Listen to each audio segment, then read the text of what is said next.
Hello, everybody. My name is Tristan McWilliams, and this is my Debunking Myths in Psychology project. So, for my chosen myth, I chose myth number 27, which states that opposites attract. We are most romantically attracted to people who differ from us. So, two people in particular that differ are people that just have different beliefs, personality, values, things of that like, and are more likely to be attracted to each other, forming not only just a romantic relationship, but a longer lasting relationship. At least that's what the myth entails. So this can be things like extrovert versus introvert, probably one of the most common ones. Religious versus non-religious, also another common one. Or it could even include looks. I know we don't really take looks into consideration when we consider things like opposites, but it could also be short versus tall, opposite race, opposite gender, things of that nature. So, is it true? No. I mean, it wouldn't be considered a myth if it was true. So, I'm going to explain why it isn't true with some evidence, of course. So, from one of the studies that I looked at in the booklet, this one is a study by Morrell, Twillman, and Soloway in the year 1989. It is titled "Would a Type A Dater Date Another Type A? Influence of Behavior Type and Personality and Attitudes in the Selection of Dating Partners." What is Type A and Type B? I'll explain that more in depth in a bit.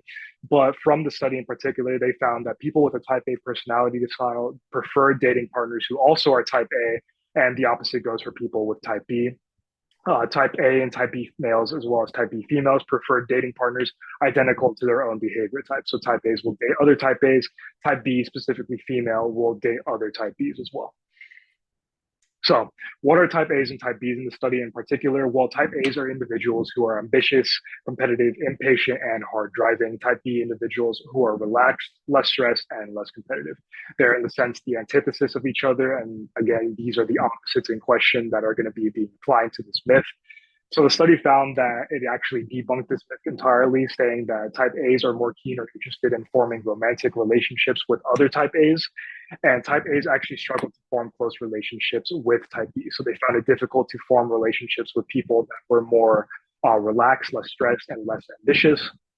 Type B's, I found it not necessarily simple to find a relationship with a type A, except the type A's did not reciprocate that. They found it more stressful. So is that all? No. Usually, this myth is kind of applied to relationships, romantic relationships in particular, but it doesn't necessarily just cover relationships. It can also cover friendships in this case. So, particularly in the study by Nagel, Early, Zeff, and Steinfeld and Gold in the year 2004, opposites do not attract. Social status and behavioral style concordances and discordances among children and the peers who like or dislike them. So this one actually analyzed more about the aspects of children and peers when it comes to similarities. So in this case, it said that the same rule applies to friendships. By the way, we're considerably more likely to hang out with people who are similar than us rather than dissimilar. In one of the only published studies to examine homophilia and its converse, found that children were liked by peers who were similar to them in social status and behavioral style, and disliked by peers who were dissimilar to them in social status and behavioral style. So, as the quotes probably just explained the whole study already, the study found that people are liked by peers who are specifically children. People are liked by peers who share similarities, whether in socioeconomic status, behavior, upbringing, whatever it might be. You usually will have much more in common with them, depending on the situation, which will cause you to befriend them more likely to, in contrast to someone who is dissimilar to you. So this is the study that I found on my own, this one from the UCR library. Brief resolution of the issue of similarity versus complementary in selection using high preferences as a model. This is by W. Wilson in the year 1989.